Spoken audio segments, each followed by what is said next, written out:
Կինը, որը իր կյանքը նվիրել էր որդու համար զոհողությանը, բախվում է նրա ամենասիրված մարդու դառը անտարբերությանը։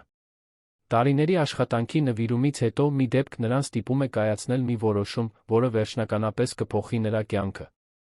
Նրա արժանապատվության համար պայքարը սկսվում է այն պահին, երբ նա ամենաքիչն էր սպասում։ Եթե այս պատմությունը ձեզ հետաքրքրեց, մի մոռացեք բաժանորդագրվել մեր ալիքին, ասեք, թե որ քաղաքից եք մեզ դիտում, մենք շարունակում ենք, խոստանում եմ, որ սա կլինի լավագույն պատմությունը, որը դուք երբեք կլսեք ձեր կյանքում։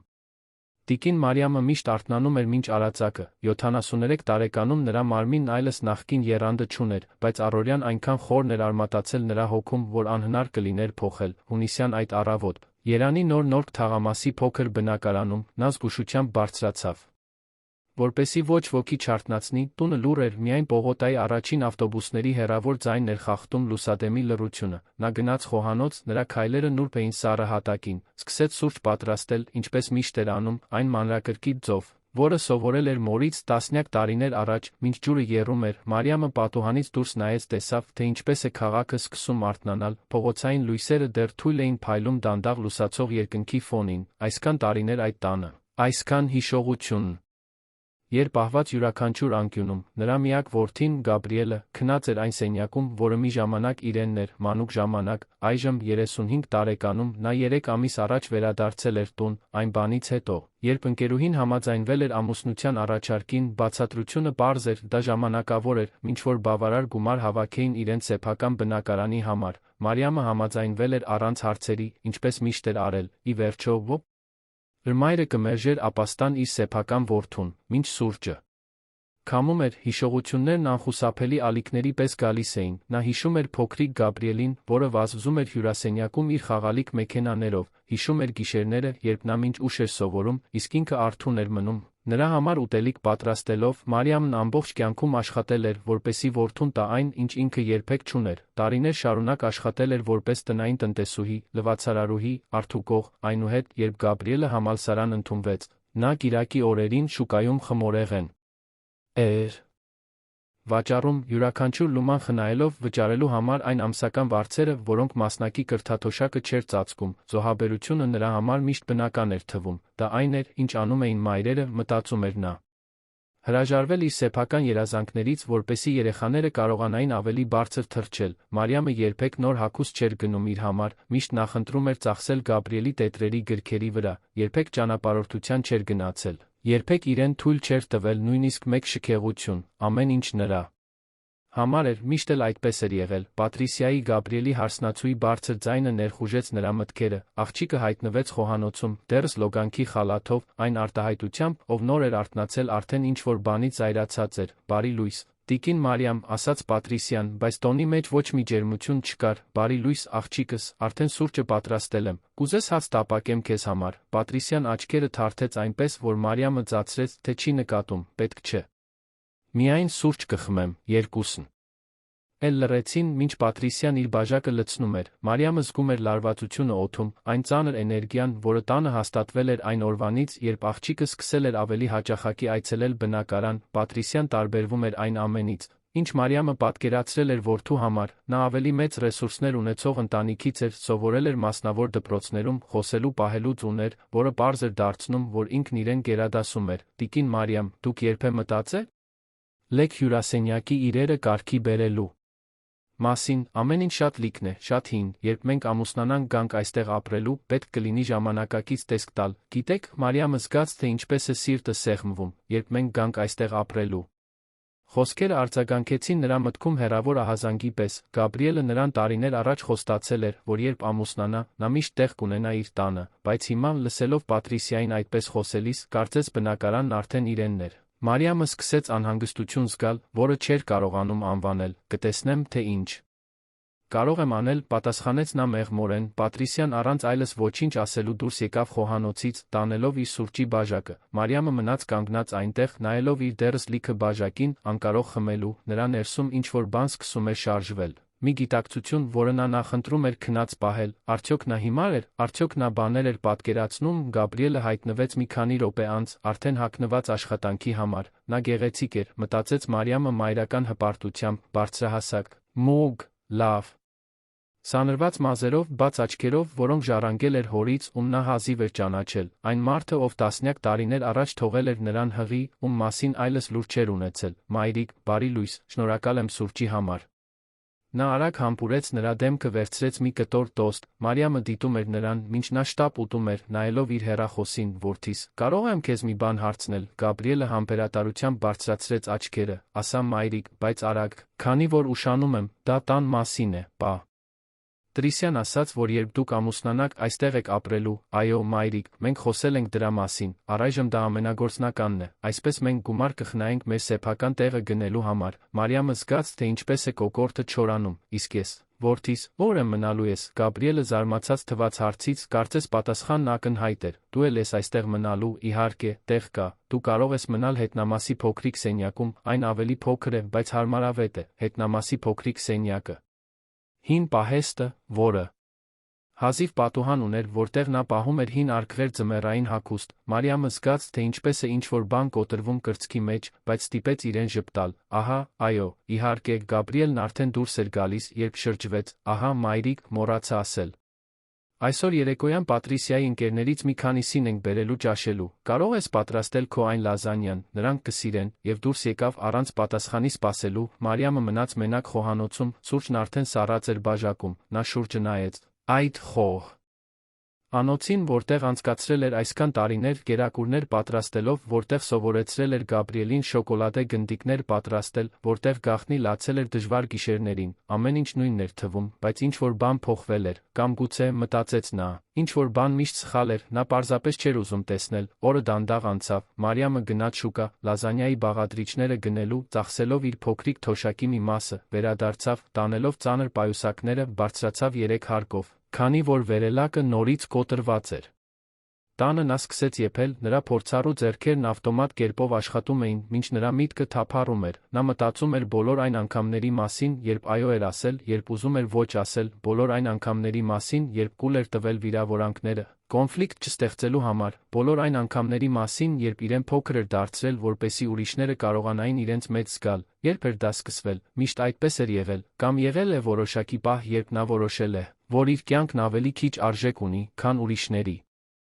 կյանքը։ Երեկոյան, երբ Գաբրիելը Պատրիսիան ժամանեցին ընկերների հետ, Մարիամը լազանյան մատուցեց սեղանին։ Նրանք 5 հոգի էին, զույգից բացի, բոլորը երիտասարդ, բոլորը լավ հագնված, բարձր խոսում էին ծիծաղում կատակներից, որոնք նա չէր հասկանում։ Նա մնաց խոհանոցում, մենակ ուտելով մի փոքր ափսեից, լսելով խոսակցությունները հյուրասենյակում։ Հենց այդ ժամանակ նա լսեց Պատրիսիայի ձայնը, ավելի բարձր, քան մյուսները, հավանաբար կարծելով, որ Մարիամը չի կարող լսել. «Ժողովուրդ ջան, գիտեմ, որ տունը մի փոքր հին է, բայց մեր ամուսնանալուց հետո ամեն ինչ կվերանորոգենք։ Տիկին Մարիամը լավ մարդ է, գիտեք, մի քիչ հնաոճ է, բայց շատ չի խանգարում»։ Հետով ծիծաղները ստիպեցին Մարիամին ամուր փակել աչքերը։ «Շատ չի խանգարում, կարծես նա հին կահույք լիներ, որը կարելի էր հանդուրժել, կարծես նրա ներկայությունը իր սեփական տանը զիջում լիներ»։ Նա դանդաղ բարձրացավ, լուռ լվաց իր ափսեն, գնաց իր սենյակ, պառկեց անկողնում, դեռ հագնված, նայելով առաստաղին։ Արցունքները չեկան, թե նա զգում էր, որ պետք է գային։ Միայն խորը դատարկություն։ Մի զգացում, որ ինչ-որ թանկարժեք բան վաղուց կորել էր, նա միայն հիմա էր նկատում բացակայությունը։ Դրսում ծիծաղները շարունակվում էին, կյանքը շարունակվում էր իր հունով, անտարբեր մի կնոջ լուր ցավի նկատմամբ, ով ամեն ինչ տվել էր, այժմ իրեն խոչընդոտ էր համարում։ Մարիամը փակեց աչքերը, բայց քունը չէր գալիս, միայն անպատասխան հարցեր, որոնք պտտվում էին նրա մտքում կորած թռչունների պես, երբ էր ամեն ինչ փոխվել։ Երբ էր իր որդին սովորել նրան այդ անտարբերությամբ նայել, երբ էր նա անտեսանելի դարձել իր սեփական տանը, իր սեփական կյանքում, եւ ավելի կարևորը, մտածեց նա սենյակի մթության մեջ, որքան ժամանակ դեռ կընդունի, որ իրեն այդպես վերաբերվեն։ Հաջորդ օրերը նույն ցավալի օրինաչափության կրկնությունն էին։ Մարիամն արթնանում էր վաղ առավոտյան, սուրճ էր պատրաստում, տունը մաքրում, կերակուրներ էր պատրաստում, դիտում էր, թե ինչպես են Գաբրիելը Պատրիսիան ապրում իրենց կյանքով, կարծես նա կահույքի մի մաս լիներ։ Անտեսանելիությունն ավելի էր ցավեցնում, քան ցանկացած դաժան խոսք։ Կարծես նա ուրվական էր դարձել իր սեփական տանը ներկա, բայց անկարոր։ Հինգշաբթի կեսօրին, մինչ Մարիամը լվացքատանը հագուստ էր ծալում, լսեց, թե ինչպես է Պատրիսիայի հեռախոսը զանգում հյուրասենյակում։ Աղջիկը պատասխանեց այն ուրախ ձայնով, որը նա պահում էր ընկերուհիների համար։ Այնքան տարբեր այն 4 տոնից, որը նա օգտագործում էր Մարիամի հետ, ողջույն Կլաուդիա, ինչպե՞ս ես ընկերուհիս, դու չես պատկերացնի, թե ինչպիսի օր եմ ունեցել, Մարիամը չէր ուզում լսել, իրոք չէր ուզում, բայց լվացքատունը մոտ էր հյուրասենյակին, Պատրիսիայի ձայնը բարձր էր։ Անհնար էր անտեսել, նա շարունակեց ծալել հագուստները, փորձելով կենտրոնանալ յուրաքանչյուր կտորը կատարելապես հարթեցնելու վրա, ախ մի ասա, դա մարտահրավեր է այստեղ ապրել զոքանչի հետ, գիտես, տիկին Մարիամը լավ մարդ է, խեղճը, բայց հին տիկիններից է, գիտես ինչպես է, ամբողջ օրը շրջում է տանը առավոտյան վաղուց աղմուկ անելով և այնպիսի տարօրինակ սովորություններ ունի, Մարիամը զգաց, թե ինչպես են իր ձեռքերը կանգ առնում ծալելու կեսին, նրա սիրտը սկսեց ավելի արագ բաբախել։ Ոչ, նա վատը չէ, պարզապես ծեր է։ Դու գիտես, թե ինչպես են այդ տարիքի կանայք, չէ, միշտ ինչ-որ բանից բողոքում են, միշտ նույն նահատակի դեմքով, բայց տես, դա ժամանակավոր է, հենց վերանորոգումն ավարտենք ամեն ինչ մեր ուզածով դասավորենք, նա կգնա հետնամասի փոքրիկ սենյակը, վերջ։ Ամենակիչը նա կարող է եփել, դա պետք է խոստովանեմ, ես գումար եմ խնայում, սնունդ պատվիրելու կարիք չունենալով, խոսքերը դանակների պես էին, դրանցից յուրաքանչյուրը խորը թափանցում էր Մարիամի կրծքի մեջ, բացելով վերքեր, որոնք նա նույնիսկ չգիտեր, որ գոյություն ունեին։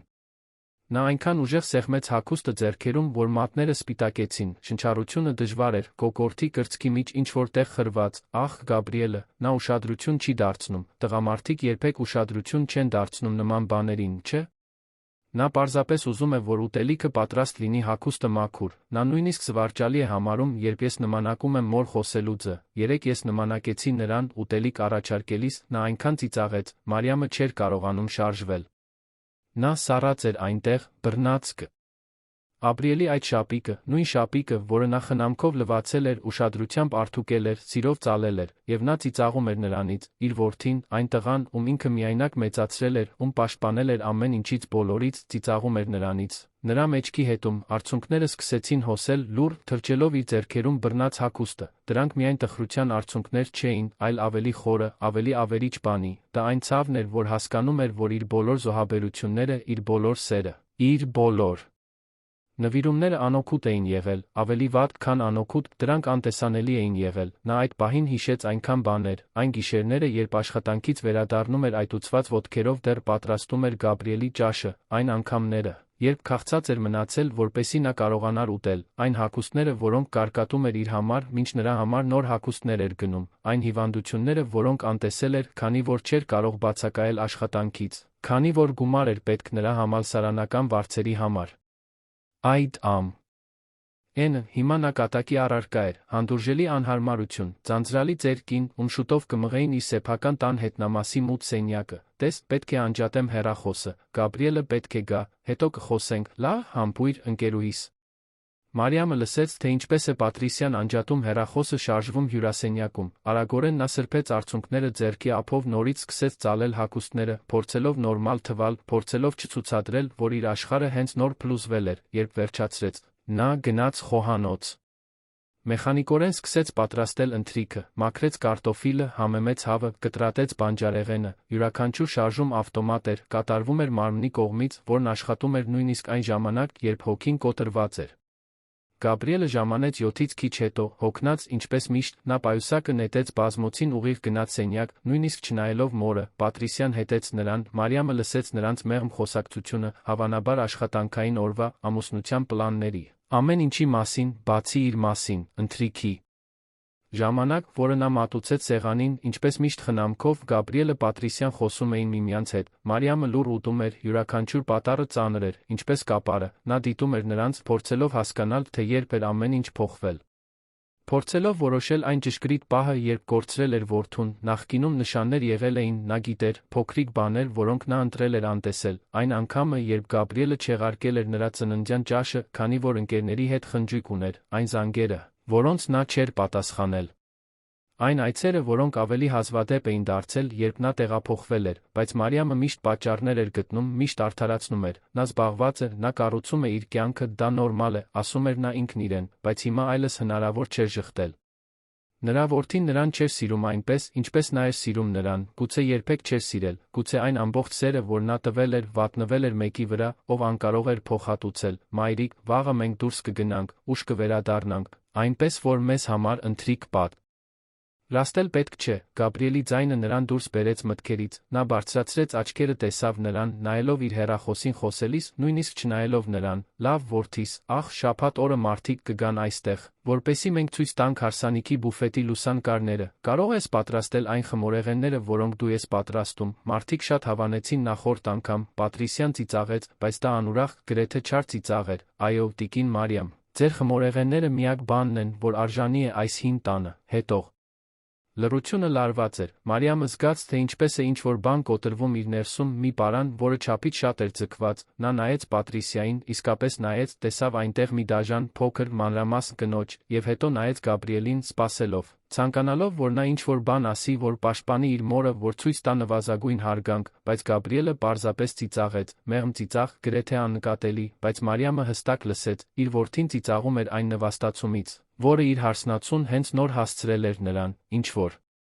բան փոխվեց այդ պահին, ինչ-որ խորը անդառնալի բան, Մարիամը զգաց, թե ինչպես է սառնություն տարածվում կրծքի մեջ, կարծես սիրտը սառչում էր, դա ճիշտ զայրույթ չէր, դա ավելի հանգիստ, ավելի վերջնական բան էր, դա պարզություն էր, խմորեղենները կպատրաստեմ, ասաց նա, նրա ձայնը զարմանալիորեն հաստատ ուներ, նա բարձրացավ սեղանից, հավաքեց ափսեները գնաց խոհանոց, սպասքը լվանալիս նա պատուհանից դուրս նայեց քաղաքին, շենքերի լույսերին, այն կյանքին, որը տեղի էր ունենում հազարավոր բնակարաններում, որքա կանայք էին անցնում նույն բանով, ինչ ինքը, որքան մայրեր էին անտեսվում իրենց մեծացրած որդիների կողմից, որքան էին լուր կուլ տալիս նվաստացումները, կարծելով, որ դա իրենց ճակատագիրն էր, իրենց պարտականությունը, այդ գիշեր Մարիամը չկարողացավ քնել։ Նա պառկած էր մթության մեջ, մտածելով ամեն ինչի մասին, մտածելով իր կյանքի, իր ընտրությունների, իր զոհաբերությունների մասին, մտածելով, թե ինչ էր սխալ արել, որ իր որդին դարձել էր այդ անտարբեր մարդը, կամ գուցե ոչ մի սխալ բան չէր արել, մտածեց նա։ Գուցե պարզապես չափից շատ էր սիրել, չափից շատ էր տվել, չափից շատ էր իրեն անտեսել, տակդիրի դարակում մի թաշկինակ կար պահված, ձեռքով ասեղնագործված թաշկինակ, որը նա ստացել էր տիկին Էսթերից, այն տիրուհուց, ում մոտ աշխատել էր 20 տարի, տիկինը մահացել էր 5 տարի առաջ, բայց մինչ այդ Մարիամին էր տվել այդ թաշկինակը, ասելով, որ այն պահի հատուկ առիթի համար, այն նուրբ էր եզրերին ասեղնագործված մանրիկ ծաղիկներով, պատրաստված այնպիսի ճշգրտությամբ, որն այլս չէր երում։ Մարիամը մտածել էր այդ թաշկինակը Գաբրիելին տալ հարսանիքի օրը, որպես իր օրհնության խորհրդանիշ, բայց հիմա թաշկինակը ձեռքերում պահելով սենյակի մթության մեջ, նա մտածում էր, արդյոք նա արժանի էր դրան, արդյոք նա արժանի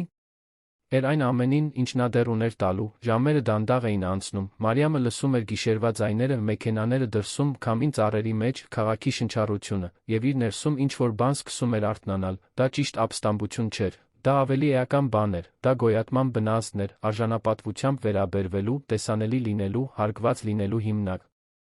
Անցանկությունը, երբ առը սկսեց ծագել, Մարիամն արդեն որոշում էր կայացրել, նա դեռ ճշգրիտ չգիտեր, թե ինչ կաներ, բայց գիտեր, որ չէր կարող այսպես շարունակել, չէր կարող շարունակել անտեսանելի լինել, ոտնահարվել։ Իր սեփական տանը խոչընդոտի պես վերաբերվել, նա անկողնուց բարձրացավ նոր վճռականությամբ, հայելու մեջ նայեց իրեն տեսավ այնտեղ 73 տարեկան մի կնոջ, հոգնած, վիրավորված, բայց դեռ ոտքի վրա, դեռ կենդանի, դեռ ի վիճակի պայքարելու իր համար։ Եվ այդ պայքարը, նա հասկացավ, նոր էր սկսվում, շաբաթն անցավ տարօրինակ մշուշի մեջ Մարիամի համար, նա շարունակում էր կատարել իր ամենօրյա գործերը, բայց ինչ-որ բան փոխվել էր նրա ներսում, կարծես նա դրսից էր դիտում իր կյանքը, դիտելով այն կնոջը, ով մաքրում էր, եփում մատուցում էր առանց նկատվելու։ Ամեն անգամ, երբ Պատրիսյան նրա հետ խոսում էր հովանավորական տոնով, ամեն անգամ, երբ Գաբրիելը անցնում էր նրա կողքով, առանց նայելու, վերքը խորանում էր, բայց նա ամրապնդվում էր ինչ-որ նոր բան, ինչ-որ բան, որը նա դեռ չէր կարողանում անվանել։ Ուրբաթ երեկոյան Գաբրիելն ավելի վաղ վերադարձավ տուն, քան սովորաբար, ձեռքին փաստաթղթերի թղթապանակ կար ժպիտ դեմքին, որը Մարիամը վաղուց չէր տեսել, Պատրիսյան արդեն այնտեղ էր, ավելի շքեղ հագնված, քան սովորաբար, մի նոր զգեստով, որը Մարիամը չէր ճանաչում, մայրիկ, նստիր այստեղ, մենք պետք է քեզ հետ խոսենք, տոնը չափազանց մեղմ էր ստիպված, Մարիամը զգաց տամոքսի սեղմում, նա սրբեց ձեռքերը գոգնոցով գնաց հյուրասենյակ, նստելով այն բազկաթոռին, որը միշտ իրենն էր եղել, ամենահինը, որի կողքերը արդեն գունաթափվել էին, Գաբրիելը։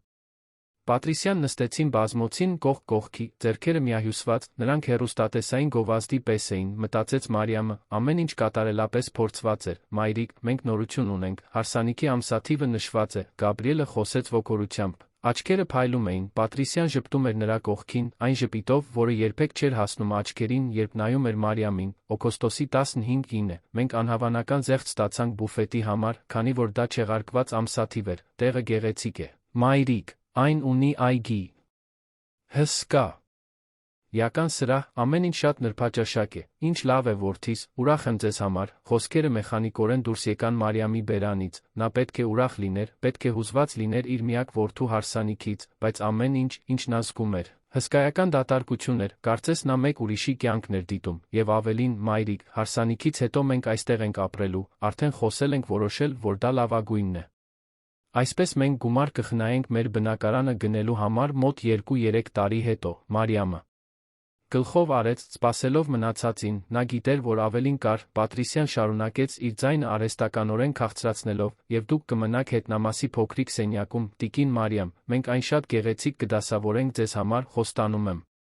Այն հարմարավետ կլինի, այսպես մեծ սենյակը կմնա մեզ համար, ովքեր ավելի շատ տարածքի կարիք ունեն, հետնամասի փոքրիկ սենյակը, այն սենյակը, որը հազիվ օդափոխություն ուներ, որտեղ նա պահում էր արկղեր իրեր, որոնք այլս չէր օգտագործում։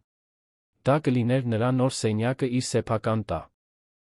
Մարիամը նայեց Գաբրիելին, սպասելով, որ նա ինչ-որ բան ասի, որ ինչ-որ կերպ մեղմացնի դա, բայց նա պարզապես գլխով էր անում, ժպտալով, եւ մեկ այլ բան, մայրիկ, մենք պետք է վերանորոգումներ անենք, ներկել, փոխել որոշ կահույք։ Այս բազմոցը շատ հին է, այս վարագույտները նույնպես, Պատրիսյան զարմանալի ճաշակ ունի դեկորացիայի համար, նա ամեն ինչ գեղեցիկ կդարձնի։ Մարիամը շուրջը նայեց հյուրասենյակում, այնտեղի յուրաքանչյուր կահույք պատմություն ուներ։ Բազմոցը գնվել էր նրա առաջին աշխատավարձով, որպես գրանցված սպասուհի, 30 տարի առաջ, վարագույտները նա ինքն էր կարել, գիշերները անքուն անցկացնելով Հարանի կողմից տրված կարի մեքենայի վրա, փայտե դարակաշարը տիկին Էսթերի, տիրուհու, ով դարձել էր ընկերուհի, նվերն էր, այնտեղ ամեն ինչ նրա մի մասն էր, նրա պատմության, նրա կյանքի, դուք ամեն ինչ դուրս կնետեք, դա դուրս նետել չէ, մայրիկ, դա նորացնել է, տունը նոր տեսքի կարիք ունի, իդեպ, մենք մտածեցինք, որ գուցե լավ կլինի, որ դուք էլ նպաստեք վերանորոգմանը, ի վերջո, դուք էլ եք այստեղ ապրելու, Գաբրիելը դա ասաց։ Նականաբար կարծես դա ակնհայտ էր, կարծես արդար էր խնդրել նրան, որ վճարի իր սեփական տան վերանորոգման համար, այն մեկ ուրիշի ճաշակին համապատասխանեցնելու համար, Մարիամը զգաց, թե ինչպես է զայրույթը սկսում եռալ ներսում, բայց զսպեց այն։ Դեռ ժամանակը չէր, կմտածեմ, միայն դա ասաց նա, Պատրիսյան աչքերը թարթեց, մի արագ շարժում, որը նա կարծում էր, թե Մարիամը չի տեսնի, ախ մայրիկ, հարսանիքին դուք կնստեք հետնամասի սեղանի մոտ, լավ։ Պատրիսիայի ծնողները կնստեն գլխավոր սեղանի մոտ, մեզ հետ քավորների հետ։ Բայց դուք այնտեղ կլինեք, մենք ձեզ չէինք մոռանա, հետնամասի սեղանը, իր սեփական որդու հարսանիքին նա կհանձնվեր սրահի ամենահեռու անկյունը, հեռու ընտանիքից, հեռու ամեն ինչից, որպես երկրորդ կարգի հյուր, որպես մեկը, ում ներկայությունը պարզապես հանդուրժվում էր։ Մարիամը դանդաղ բարձրացավ, զգաց, թե ինչպես են ոտքերը դողում, բայց ստիպեց իրեն ուղիղ կանգնել, կներեք, կավարտեմ ընթրիքը, նա գնաց խոհանոց փակեց դուռը, ձեռքերը հենեց լվացարանին խորը շունչ քաշեց, փորձելով վերահսկել այն զգացմունքները, որոնք սպառնում էին դուրս հորթել, նա նայեց իր ձեռքերին, ձեր կոշտացած ձեռքեր, որոնք ամբողջ կյանքում աշխատել էին, ձեռքեր, որոնք լվացել էին, արթուկել, եփել, մաքրել էին, ձեռքեր, որոնք օրորել էին Գաբրիելին, երբ նա երեխա էր, որոնք բռնել էին նրան, երբ նա սովորում էր քայլել, որոնք հազարավոր կերակուրներ էին պատրաստել նրա համար, եւ հիմա այդ ձեռքերը դողում էին ոչ թուլությունից, այլ զսպված կատաղությունից, որը նա երբեք չգիտեր, որ գոյություն ունի իր ներսում։ Մարիամը բացեց այն դարակը, որտեղ պահում էր կարոր փաստաթղթերը, տան սեփականության վկայականը այնտեղ էր, ժամանակի ընթացքում դեղնած պլաստիկ թղթապանակում, նա վերցրեց փաստաթուղթը, զգուշությամբ բռնեց այն, այդ տունը իրենն էր, նա այն գնել էր այն գումարով, որը հավաքել էր տարիներ շարունակ, կրկնակի աշխատելով, յուրաքանչյուր լուման խնայելով, դա միակ ունեցվածքն էր, որ նա ուներ, միակ նյութական բարիքը, որը նա ուներ որդուն ժառանգություն թողնելու համար, բայց հիմա, նայելով այդ թղթին, նա մտածեց, արդյոք Գաբրիելն իսկապես արժանի էր դրան, արդյոք նա արժանի էր ժառանգել։ Ու այդքան զոհաբերության պտուղը նրան այդպես վերաբերվելուց հետո, իր հարսնացուին թույլ տալուց հետո, որ նվաստացնի նրան, արամարի, իր սեփական տանը նրան երկրորդ կարգի քաղաքացի դարձնի, նա փաստաթուղթը հետ դրեց նորից սկսեց պատրաստել ընթրիքը։ Բայց նրա միտքը հեռու էր, մշակելով, պլանավորելով, նրա կրծքի մեջ նոր զգացողություն էր հաստատվում, ինչ-որ բան, որը նա մշուշոտ ճանաչում էր որպես արժանապատվություն, որպես ինքնասեր, որպես պարզապես հրաժարում շարունակելու ոտնահարվել։ Ընթրիքի ժամանակ Գաբրիելը Պատրիսյան Շարունակում էին ոգորությամբ խոսել հարսանիքի պլանների մասին, զգեստը, որը Պատրիսյան ընտրել էր, հրավերատոմսերը, որոնք արդեն տպագրվում էին, մեղրամիսը, որը նրանք ուզում էին անցկացնել Ծաղկաձորում, եթե հաջողվեր բավարար գումար հավաքել։ Մարիամը լուռ լսում էր նրանց, քիչ ուտելով, շատ դիտելով, նա տեսավ, թե ինչպես էր Գաբրիելը նայում Պատրիսիային պաշտամունքով, տեսավ, թե ինչպես էր նա ծիծաղում նրա բոլոր կատակներից, նույնիսկ այնպիսիներից, որոնք զվարճալի չէին, տեսավ, թե ինչպես էր նա նրան շոյում սիրով, ուշադրությամբ, եւ հասկացավ, որ երբեք չէր տեսել, որ որդին այդպես նայի իրեն, նույնիսկ մանուկ ժամանակ, միշտ եղել էր հեռավորություն, սառնություն, որը նա վերագրում էր նրա զուսպ բնավորությանը, բայց հիմա հասկացավ, որ դա զուսպ լինելը չէր։ Դա իսկապես անտարբերություն էր, ընթրիքից հետո, մինչ սպասքը լվանում էր, Մարիամը լսեց Գաբրիելի Պատրիսիայի ծիծաղը հյուրասենյակում, հետաքրքրված, նա մոտեցավ դռանը տեսավ նրանց, հեռախոսին նայելիս, ինչ-որ տեսանյութ դիտելիս, նրանք բարձր ծիծաղում էին, Մարիամը զգաց ինչ-որ բանի սրվածք, որը դժվարությամբ ճանաչեց, դա մեկուսացում էր, դա այն ցավն էր, որ գիտեր, որ նրանց միջ մի ամբողջ կյանք կար, որի մասը ինքը չէր, որի մեջ ինքը ցանկալի չէր, վերադարձավ խոհանոց, ավարտեց ամեն ինչ տեղը դնելը, հետո գնաց իր սենյակ, փակեց դուռը։ Նստեց անկողնում, մնաց այնտեղ մթնշաղում, մտածելով այն ամենի մասին, ինչ տվել էր, այն ամենի մասին, ինչ կորցրել էր, այն ամենի մասին, ինչ դեռ առջում էր, նա 73 տարեկան էր, բայց իրեն ծեր չէր զգում, հոգնած, այո, վիրավորված, անշուշտ, բայց ոչ ծեր, ոչ վերջացած, դեռ կյանք կար նրա մեջ, դեռ կամք կար, եւ տասնյակ տարիների ընթացքում առաջին անգամ Մարիամն իրեն թույլ տվեց մտածել իր մասին, իր ցանկությունների, իր կարիքների, իր իրավունքների մասին։ Նա նորից վերցրեց ասեղնագործված թաշկինակը, դարակից պահեց այն կրծքին, այն այնքան նուրբ էր, այնքան գեղեցիկ, տիկին Էսթերը այն պատրաստել էր այնքան սիրով, տիրուհին նրա համար ավելի շատ մայր էր եղել, քան իր սեփական մայրը կարողացել էր լինել, մահանալով, երբ Մարիամը ընդամենը 15 տարեկան էր, տիկին Էսթերը նրան այնքան բան էր սովորեցրել արժանապատվության, ինքնագնահատականի մասին, ափսոս, որ Մարիամը մոռացել էր այդ դասերը տարիների ընթացքում, բայց հիմա հիշում էր, դանդաղ ցավալիորեն, բայց հիշում էր, նա թաշկինակը հետ դրեց, վերցրեց մի հին տետր, որը դարակում ուներ, բացեց դատարկ էջում, սկսեց գրել, նա գրեց այն ամենը, ինչ ուներ, իր բոլոր փաստաթղթերը, իր բոլոր իրավունքները, նա գրեց հեռախոսահամարները, որոնք կարծում էր, որ կարող էին պետք գալ, նա դեռ ճշգրիտ չգիտեր, թե ինչ կաներ, բայց պատրաստվում էր, նա զինվու մեր մի պայքարի համար, որը նույնիսկ դեռ չգիտեր, որ պետք է մղեր, երբ վերջապես անջատեց լույսը, պառկեց, Մարիամը տարօրինակ բան զգաց, դա վախ էր, այո, բայց նա հույս, որ գուցե իր համար ուշ չէր, որ գուցե դեռ կարողանար վերականգնել իր արժանապատվությունը, իր հարգանքը, իր սեփական կյանքը։ Դրսում նա լսում էր Գաբրիելի Պատրիսիայի հեռուստացույց դիտելու խուլ ձայները, լսեց, երբ նրանք քնեցին, երբ լույսերն անջատվեցին, եւ մնաց այնտեղ, արթուն մթության մեջ, աչքերը բաց, միտքը աշխատում էր, վաղը մեկ այլ օր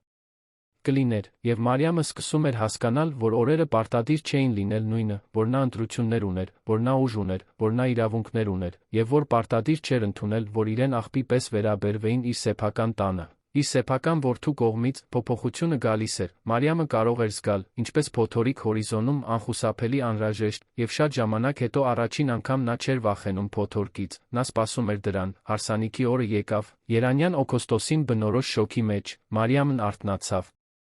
Մինչ արածակը ինչպես միշտ, բայց այս անգամ կրծքի մեջ այլ ծանրությամբ, այսօր նրա միակ որդին էր ամուսնանում, նա հազիվ էր ներգրավվել նախապատրաստական աշխատանքներում, վերջին շաբաթները եղել էին գործունեության մրրիկ, որից նա համակարգված կերպով բացառվել էր, Պատրիսյան Գաբրիելը ամեն ինչ որոշում էին միայնակ, երբեմն անցողիկ կերպով մեկնաբանելով ընտրությունները, բայց երբեք իրականում նրա կարծիքը չհարցնելով, նա բարձրացավ անկողնուց գնաց զգեստապահարան։ Այնտեղ էր այն զգեստը, որը նա ընտրել էր այդ առիթի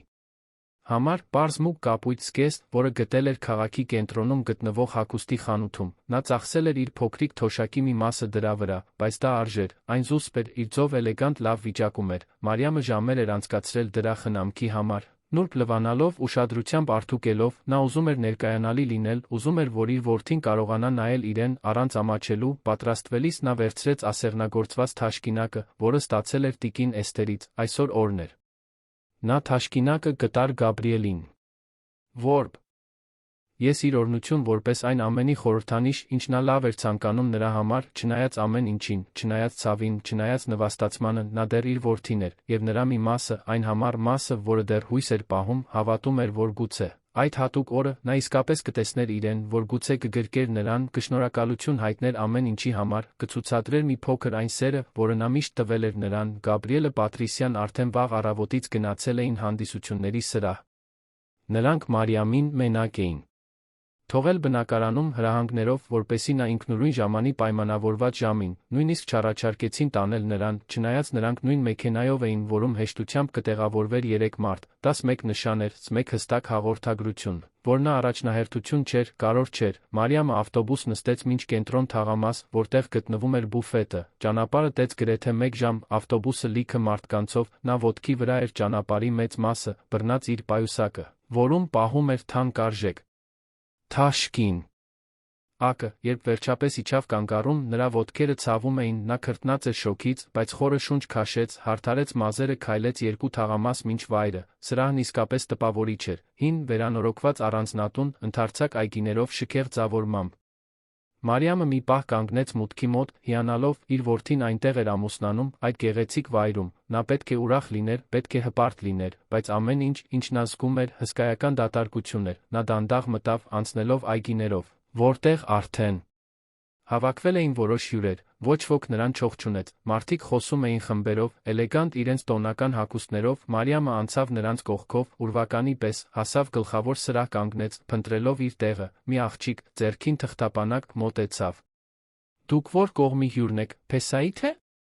Հարսի, Փեսայի, ես նրա մայրն եմ, աղջիկը ստուգեց ցուցակը հոնքերը կնճռեց, ախ, այո, դուք 15-րդ սեղանի մոտ եք, այնտեղ հետնամասում, հետեք այս ուղղությամբ, Մարիամը հետեց նշված ուղղությանը, 15-րդ սեղանը բառացիորեն գտնվում էր սրահի ամենահեռու անկյունում, խոհանոցի դռան մոտ, դա փոքր սեղան էր, մարդկանցով, ում նա չէր ճանաչում, հավանաբար հեռավոր ծանոթներ կամ գործընկերներ, նա դանդաղ նստեց, զգալով նվաստացման ծանրությունը։ Գլխավոր սեղանին, որը զարդարված էր թանկարժեք ծաղիկներով, սպիտակեղենե սփռոցներով, տեղեր էին պահված Հարսի, Փեսայի, Պատրիսիայի ծնողների, քավորների համար, պատվավոր տեղեր, իսկ նա, Փեսայի մայրը, հանձնվել էր հետնամասը, կարծես նրա ներկայությունը անհրաժեշտ անհարմարություն լիներ։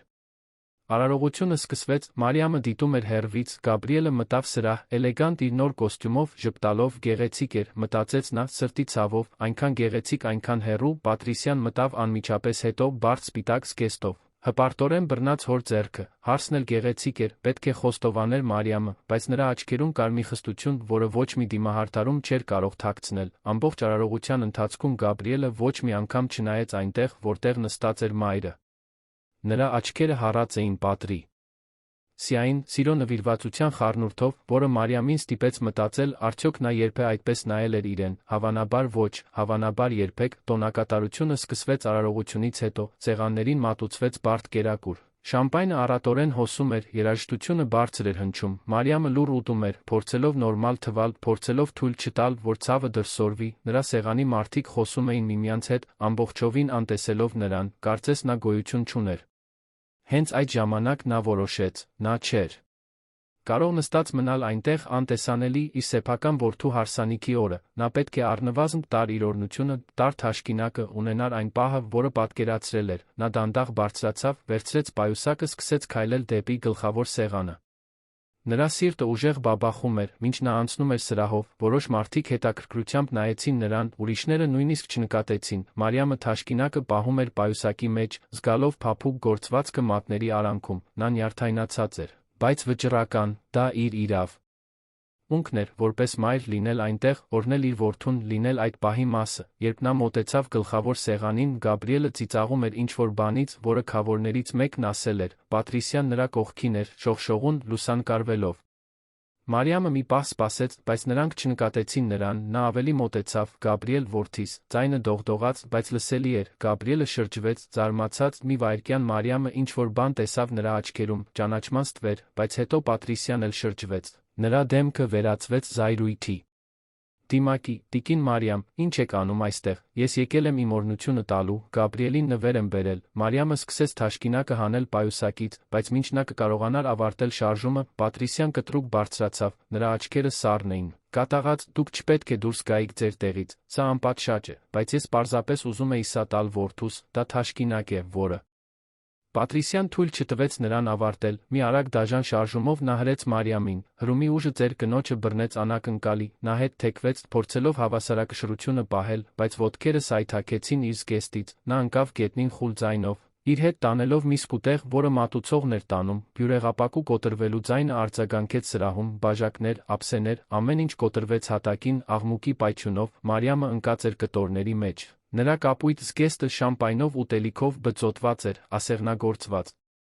Թաշկինակը դեռ ամուր սեղմած էր նրա ձեռքում, ամբողջ սրահը լռեց, բոլոր խոսակցությունները դադարեցին, ամբողջ երաժշտությունը կարծես դադարեց, հարյուրավոր աչքեր շրջվեցին դեպի տեսարանը, դեպի հատակին ընկած ծեր կինը, շրջապատված բեկորներով։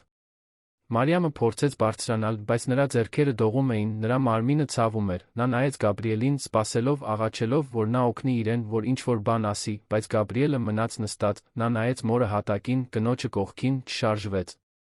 Ձեռք չմեկնեց, ոչ մի խոսք չասաց, պարզապ։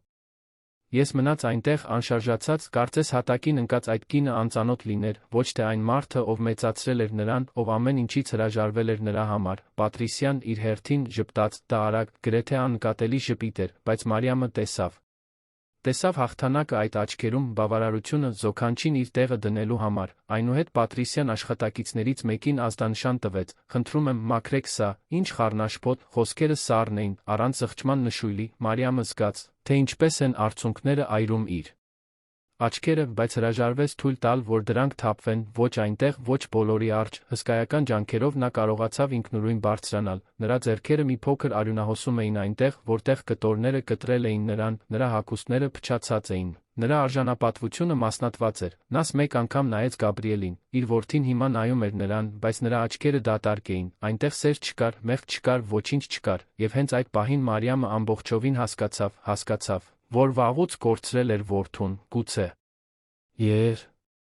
Բեկել իրականում չուներ նրան, հասկացավ, որ իր բոլոր զոհաբերությունները իզուր էին եղել, որ իր բոլոր սերը վատնվել էր, բայց նա հասկացավ մեկ այլ բան, հասկացավ, որ պարտադիր չէր ընդունել դա, որ պարտադիր չէր շարունակել նվաստացվել, ոտնահարվել, աղբի պես վերաբերվել, ինչ-որ բան նրա ներսում, որը աճում էր վերջին շաբաթներին, վերջապես պայթեց, դա ճիշտ զայրույթ չէր, դա վճռականություն էր, դա այն ամուր որոշումն էր, որ դա վերջացավ այնտեղ, այդ պահին, Մարիամը թաշկինակը հետ դրեց պայուսակի մեջ։ Նա այլս չէր տա այդ նվերը, Գաբրիելը արժանի չէր, նա ուղղվեց այնքան լավ, որքան կարող էր, անտեսելով ցավը, անտեսելով հայացքները, անտեսելով ամեն ինչ, եւ սկսեց քայլել դեպի ելքը, գլուխը բարձր, քայլերը հաստատուն, չնայած դողդողացող մարմնին, մինչ նա քայլում էր սրահով։ Լսեց, թե ինչպես էին սկսվում շշուկները, մարդիկ մեղմորեն մեկնաբանում էին շոկի մեջ կամ դատելով, նա չգիտեր, այլս կարոր չէր, դրանցից ոչ մեկը կարոր չէր, նա դուրս եկավ սրահից, անցավ այգիներով, անցավ դարպասով, անձրը սկսում էր տեղալ հաստ սառը, թրջելով նրա արդեն փչացած զգեստը, բայց Մարիամը չկանգնեց, նա շարունակեց քայլել, թողնելով հետում այդ խնջույքը, այդ մարդկանց, այդ կյանքը, նա փողոցում էր, երբ մի տղամարդ մոտեցավ նրան, նա սրահում աշխատող մատուցողներից էր, մի երիտասարդ բարի աչքերով, տիկին, Վեք, ես տեսա, թե ինչ պատահեց ներսում, դա սարսափելի էր, Մարիամը նայեց նրան, զարմացած քաղաքավարությունից, այնքան ժամանակ էր անցել, ինչ մեկը իրական մտահոգություն էր ցուցաբերել նրա նկատմամբ, լավ կլինեմ, ասաց նա, թե վստահ չէր, թե արդյոք դա ճիշտ էր, տղան շուրջը նայեց, հետո մեղմորեն ասաց, մի բան կա, որ դուք պետք է իմանաք, որոշ հյուրեր նկարահանել են այն, ինչ պատահել է, տեսանյութն արդեն շրջանառվում է բուֆետի անձնակազմի մեջ, այն ամեն ինչ ցույց է տալիս, ձեզ հրելը, ձեր որդուն ոչինչ չանելը։ Դուք իրավունք ունեք իմանալ դրա մասին, գուցե դա կարող եք ինչ-որ կերպ օգտագործել, Մարիամը զգաց, թե ինչպես է ինչ-որ բան բռնկվում իր ներսում, տեսանյութ, ապացույց, այն բանի ապացույցը, թե ինչ էր պատահել, այն նվաստացման, որին նա ենթարկվել էր։ Եվ հանկարծ նա հստակ իմաց, թե ինչ պետք է աներ, նա գիտեր, որ չէր թողնի, որ դա անպատիժ անցնի, որ այլս լուր չէր կուլ տա այս նվաստացումը, շատ շնորհակալ եմ, ասաց նա տղային, նրա ձայնն այժմ ավելի հաստատուն էր, եւ սկսեց քայլել դեպի տուն, անձրի տակ, պլանավորելով, թե ինչ կաներ, ինչպես կվերականգներ իր արժանապատվությունը, ինչպես կհասներ արդարության, պայքարը նոր էր սկսվում, Մարիամը 73 տարվա մեջ առաջին անգամ պատրաստ էր պայքարել, Մարիամը վերադարձավ տուն, անձրից թրջված, մուգ կապույտ զգեստը գպած մարմնին, կոշիկները աղմուկ հանելով յուրաքանչյուր քայլին, մտավ դատարկ բնակարան, ուղիղ գնաց լոգարան, հանեց թաց հագուստները, կանգնեց տաք ցնցուղի տակ երկար րոպեներ, թույլ տալով ջրին լվանալ ոչ միայն կեղտը, այլ նվաստացման մի մասը, բայց միայն մի մասը։ Մնացածը կմնար այնտեղ գրանցված նրա հիշողության մեջ, սնուցելով ինչ-որ նոր բան, որը աճում էր նրա ներսում։ Չորանալուց 5 գիշերազգեստ հագնելուց հետո Մարիամը գնաց խոհանոց թեյ պատրաստեց, նստեց սեղանին, տաք բաժակը ձեռքերում սկսեց մտածել։ Իսկապես մտածե։ Բուֆետի տղան ասել էր, որ տեսանյութ կար, դա ամեն ինչ փոխում էր, այլս միայն իր խոսքը չէր նրանց դեմ, կային ապացույցներ այն բանի մասին, թե ինչ էր պատահել, թե ինչպես էին իրեն վերաբերվել։ Հաջորդ առավոտ Մարիամն արթնացավ հստակ նպատակով։ Սպասեց մինչ ժամը 9 հետո վերցրեց հեռախոսը։ Կար մի համար, որը նա պահել էր տարիներ շարունակ մի փաստաբանի, ում նա ճանաչել էր տիկին Էսթերի միջոցով։ Փաստաբանը, տիկին Հելենա Քարտոզյանը, ուներ գրասենյակ, որն անվճար խորհրդատվություն էր առաջարկում ցածր եկամուտ ունեցող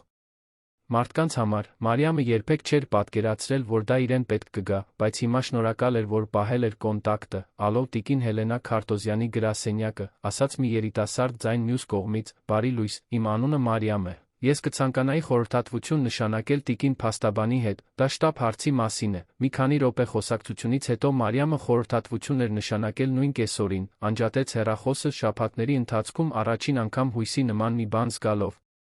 Դա վրեժ չէր, ինչն ապընտրում էր, թե նրա կրծքի մեջ այրվում էր արդարության ցանկություն, դա ավելին էր, դա իր արժանապատվությունը վերականգնելու մասին էր, այն մասին, որպեսզի երբեք այլս այդպես չվերաբերվեն իրեն։ Գաբրիելը Պատրիսյան դեռ մեղրամսի էին։ Նրանք գնացել էին Դիլիջան, քառօրյա ճանապարհորդություն, որը Պատրիսիայի ծնողները վճարել էին որպես հարսանեկան նվեր։ Մարիամը մենակ էր բնակարանում, այդ մենակությունը, որը նախկինում ծանր էր նրա համար, հիմա օրհնություն էր թվում։ Այն նրան տալիս էր անհրաժեշտ ժամանակն ու տարածքը։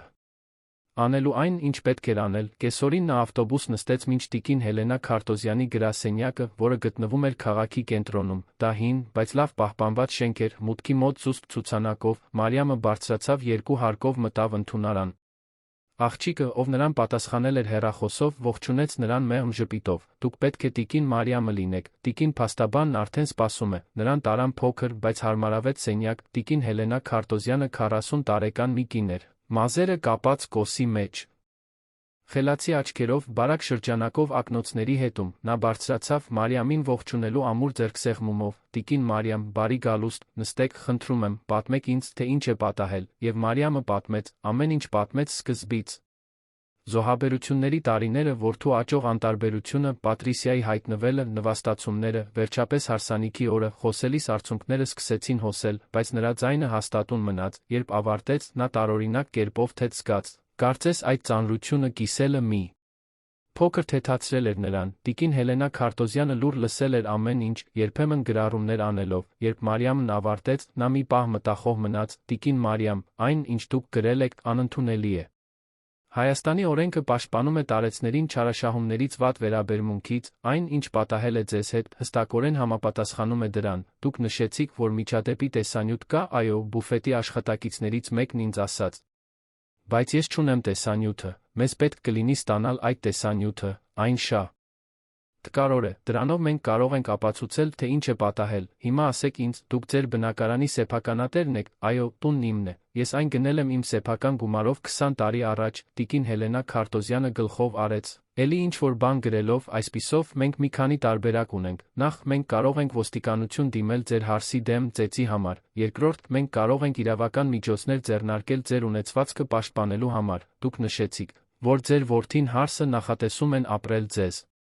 հետ վերանորոգումներ անել, կարող է ապահովել, որ գույքը շարունակի մնալ ձերը, որ ձեր իրավունքները հարգվեն։ Մարիամը զգաց, թե ինչպես է սիրտը արագանում, առաջին անգամ ինչ-որ մեկը իր կողքին էր, ինչ-որ մեկը ասում էր, որ նա իրավունքներ ունի, որ կարող է պաշտպանել իրեն։ Ինչ պետք է անեմ, տիկին Հելենա Քարտոզյանը մանրամասն բացատրեց գործընթացը։ Նախ, նրանք պետք է ստանային տեսանյութը, հետո կգրանցեին ոստիկանության զեկույցը, ինչ վերաբերում է գույքին, կար տարբերակ անել նվիրատվություն, օգտագործման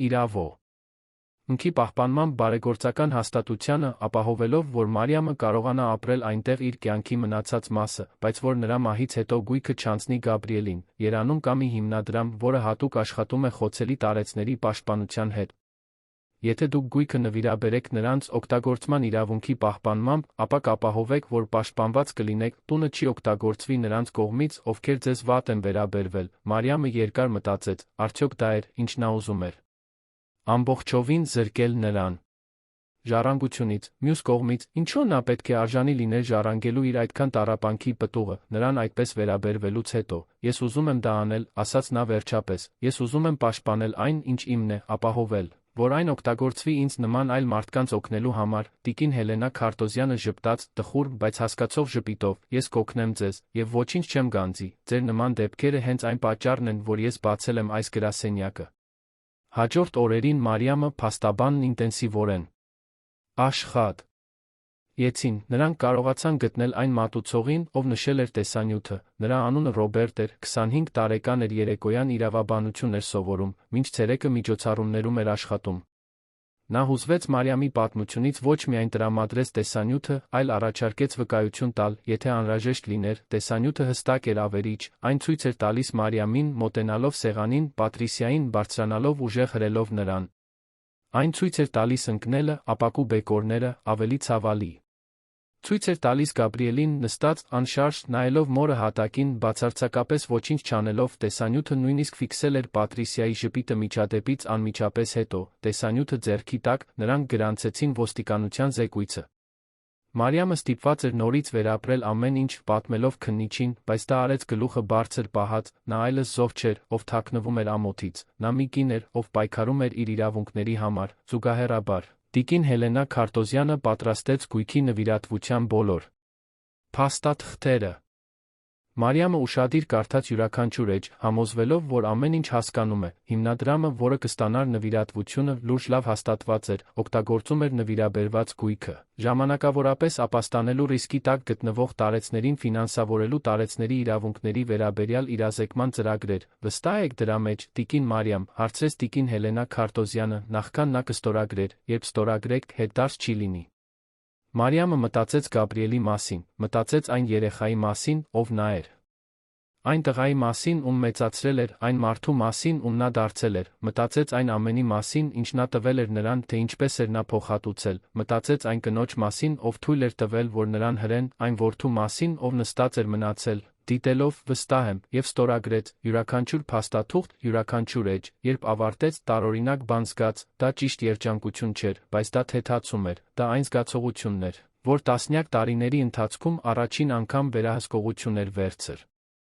ելի սեփական կյանքի վրա, փաստաթղթերը գրանցվեցին նոտարական գրասենյակում հաջորդ օրը, ամեն ինչ օրինական էր, ամեն ինչ պաշտոնական, Մարիամի տունն այժմ պատկանում էր հիմնադրամին, թե նա ցմահ իրավունք ուներ ապրելու այնտեղ, Գաբրիելը ոչինչ չէր ժառանգի։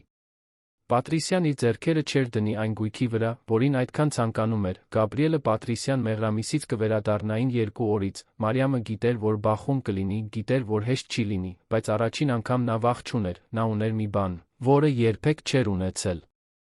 Նախկինում արժանապատվություն, նա ուներ վստահություն, որ ճիշտ բան էր արել, նրանց վերադարձից 1 օր առաջ Մարիամը նստեց հյուրասենյակում, շուրջը նայելով, ամեն ինչ դեռ այնպես էր, ինչպես միշտ էր եղել, նրա հին կահույքը, նրա ձեռքով կարված վարագույտները, նրա հիշողությունները յուրաքանչյուր անկյունում, բայց ինչ-որ բան փոխվել էր, նա փոխվել էր, վերցրեց ասեղնագործված թաշկինակը, այն մեկը, որը գրեթե տվել էր Գաբրիելին հարսանիքին, երկար նայեց դրան, հիանալով տիկին Էսթերի նուրբ աշխատանքով, հետո զգուշությամբ ծալ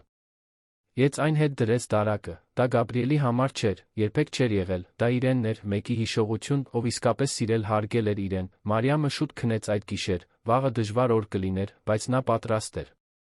73 տարվա մեջ առաջին անգամ նա իսկապես պատրաստ էր պայքարելու իր համար, և քնելիս նա երազեց ոչ անցյալի կամ զոհաբերությունների մասին, նա երազեց ապագայի մասին, հնարավորությունների մասին, մի կյանքի մասին, որտեղ նա անտեսանելի չէր լինի, որտեղ նա ոտնահարված չէր լինի, մի կյանքի մասին, որտեղ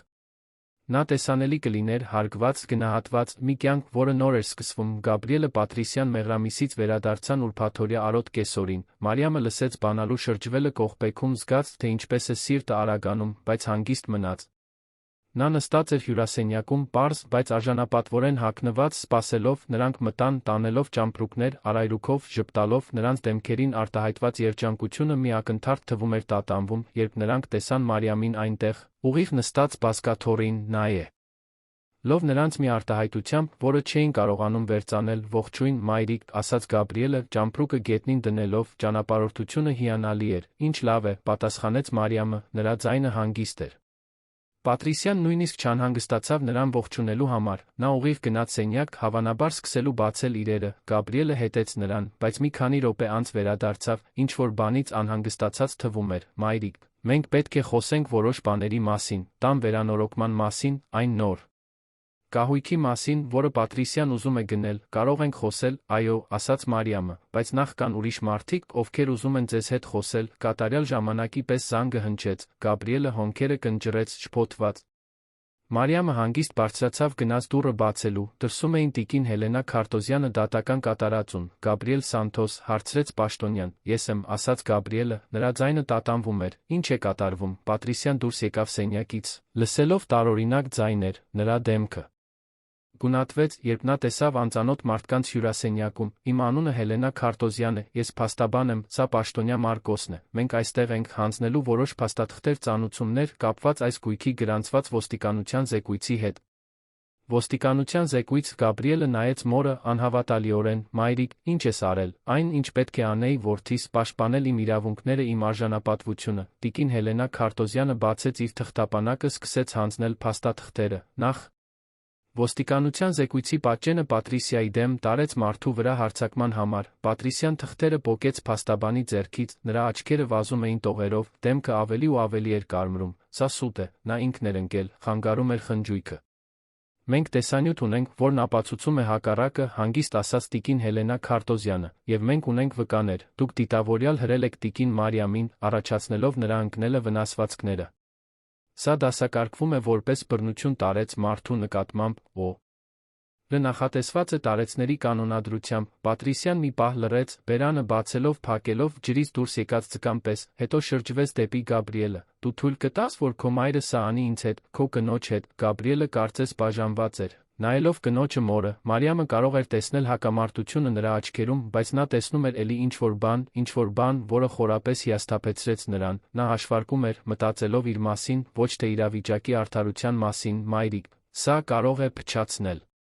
Պատրիսիայի կյանքը, դուք չեք կարող դա անել, նա պարզապես հրել է ձեզ, դուք լուրջ չեք վնասվել, խոսքերը Մարիամի դեմքին ապտակի պես էին, նա պարզապես հրել է ձեզ, կարծես դա փոքր բան լիներ, կարծես դա կարող չլիներ։ Կարծես նրան հրապարակայնորեն նվաստացնելը, իր սեփական հարսանիքին գետնին նետելը մի բան լիներ, որը կարելի էր անտեսել, ես վնասվել եմ, այո, Գաբրիել, ես վնասվել եմ այնպիսի ձերով, որոնք դու նույնիսկ չես կարող տեսնել, բայց դա ամենը չէ։ Տիկին Հելենա Քարտոզյանը հանձնեց փաստաթղթերի երկրորդ հավաքածուն։ Սրանք Գաբրիելի համար, նա վերցրեց դողդողացող ձեռքերով սկսեց կարդալիս նրա դեմքը գույն էր փոխում, շփոթվածից ցնցվածի, ցնցվածից կատաղածի, դուք տունը նվիրաբերել եք, դուք իմ ժառանգությունը նվիրաբերել եք, դա քո ժառանգությունը չէր, Գաբրիել, դա իմ սեփականությունն էր, գնված իմ քրտինքով, տարիների աշխատանքով, որը դու երբեք չես գնահատել, եւ ես որոշեցի այն նվիրաբերել մի հիմնադրամի, որը իսկապես լավ բան կանի դրանով, բայց ուր ենք մենք ապրելու, Պատրիսյան բղավեց, նրա ձայնը սուր էր, դուք չեք կարող դա անել, մենք իրավունք ունենք, դուք ոչ մի իրավունք չունեք այն բանի վրա, ինչ իմն է, պատասխանեց Մարիամը, նրա ձայնը հաստատուն էր, ես ունեմ այս գույքի ցմահօգտագործման իրավունք, ես կարող եմ այստեղ ապրել մինչ իմ կյանքի վերջը։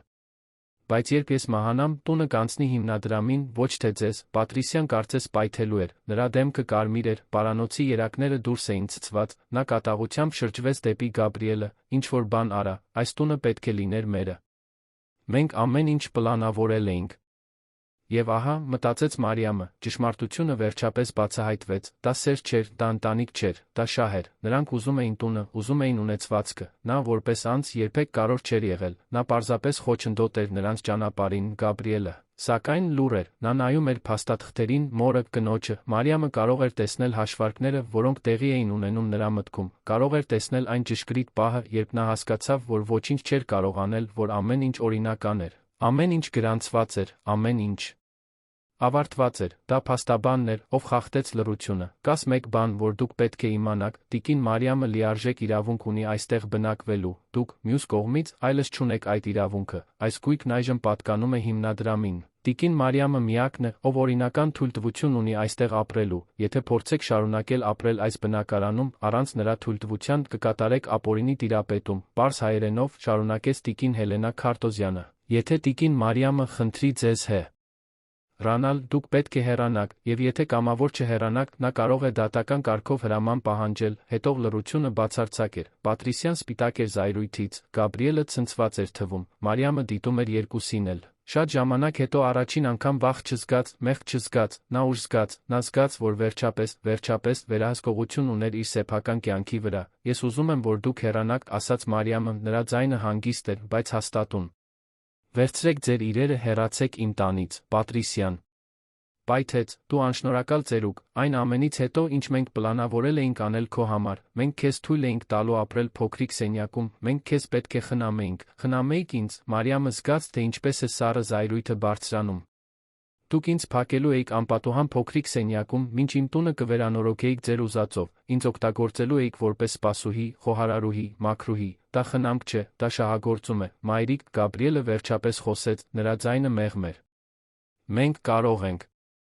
խոսել դրա մասին, պարտադիր չէ, որ այսպես լինի, բայց Մարիամը գլխով արեց, այո, պետք է լիներ, որդիս, պետք է լիներ հենց այսպես, դու ինձ տարիներ շարունակ անկյուն էիր մղում, թույլ տվեցիր քո կնոջը նվաստացնել ինձ, անարգել ինձ։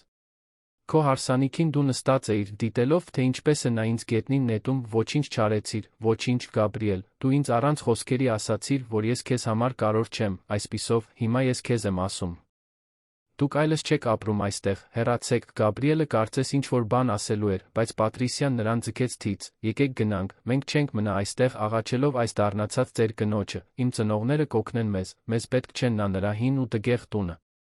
Բայց Մարիամը տեսավ ճշմարտությունը Գաբրիելի աչքերում, տեսավ հուսահատությունը, այն գիտակցումը, որ նա կորցրել էր ոչ միայն ժառանգություն, այլ էլի ինչ-որ բան, գուցե իր մի մասը, որը նույնիսկ չգիտեր, որ ուներ, կամ գուցե տխրությամբ մտածեց Մարիամը, նա երբեք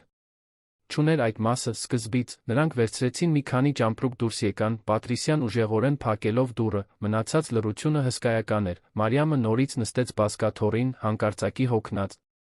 Տիկին Հելենա Քարտոզյանը նստեց նրա կողքին, բռնեց նրա ձեռքը, դուք շատ քաջ էիք, տիկին Մարիամ, ինձ քաջ չեմ զգում, խոստովանեց Մարիամը, ինձ հոգնած եմ զգում, և տխուր, նույնիսկ ամեն ինչից հետո նա իմ որդին է, ես գիտեմ, բայց դուք ճիշտ բան արեցիք։ Եվ ով գիտե, ժամանակի ընթացքում նա կհասկանա իր սխալը, Մարի։ Ամը վստահ չէր դրանում, բայց գիտեր, որ նույնիսկ եթե Գաբրիելը երբեք չհասկանար, նույնիսկ եթե նա երբեք չվերադառնար, ներողություն խնդրելով, նա լավ կլիներ, որովհետև իր կյանքում առաջին անգամ նա ընտրել էր իրեն, ընտրել էր իր արժանապատվությունը։ Ընտանիքի պատրանքի վրա, որը նա պահպանում էր, տիկին Հելենա Քարտոզյանը պաշտոնյան հրաժեշտ տվեցին, թողնելով իրենց կոնտակտները, եթե Մարիամին էլի ինչ-որ բան պետք լիներ, երբ մենակ մնաց, նա գնաց պատուհանին, նայեց փողոցին, առը մայր էր մտնում, երկինքը նարնջագույն։ Վարդագույն ներկելով, գեղեցիկ էր, մտածեց նա, կյանքը դեռ կարող էր գեղեցիկ լինել, նա մտածեց իր նման բոլոր կանանց մասին, բոլոր մայրերի մասին, ովքեր զոհաբերում էին իրենց մոռացվում, բոլոր տարեց կանանց մասին, ովքեր մղվում էին իրենց սեփական տների մութ անկյունները, մտածեց, թե որքան կարևոր էր, որ նրանք իմանային, որ իրավունքներ ունեն, որ կարող են պայքարել, որ պարտադիր չէ ընդունել չարաշահումները, եւ որոշեց, որ ինչ-որ բան կանի դրա մասին։ Դեռ ճշգրիտ չգիտեր, թե ինչ, բայց կաներ, նրա պատմությունը չէր ավարտվի։ Այնտեղ, դա պարզապես ավելի մեծ բանի սկիզբ կլիներ, Մարիամը վերցրեց ասեղնագործված թաշկինակը դարակից պահեց այն կրծքին, մտածեց տիկին Էսթերի մասին, ով միշտ ասել էր նրան, որ հպարտ լինի իրենով, որ երբեք ոչ ոքի թույլ չտա մարել իր լույսը։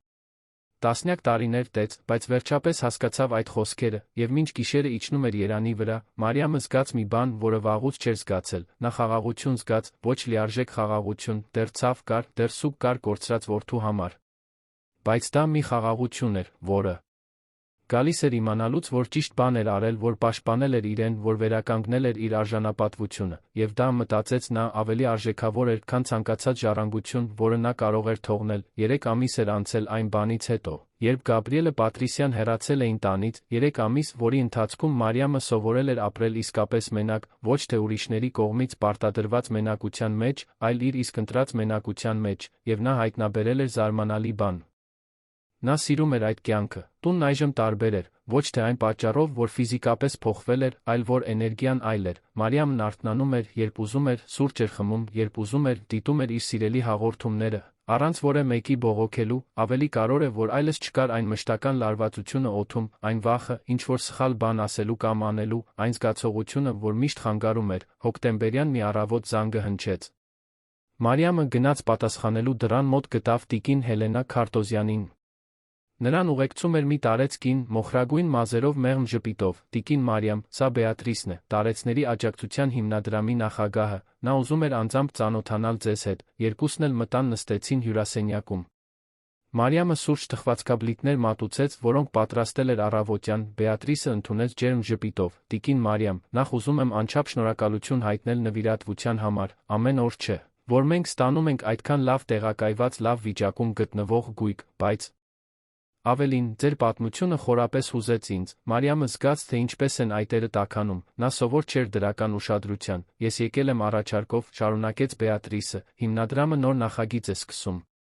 Մենք ուզում ենք ստեղծել աջակցության իրազեկման խմբեր ընտանեկան խոցելիության մեջ գտնվող տարեցների համար, եւ մենք կցանկանայինք, որ դուք լինեիք բանախոսներից մեկը, կիսվելով ձեր փորձով։ Ես, Մարիամն իսկապես զարմացած էր։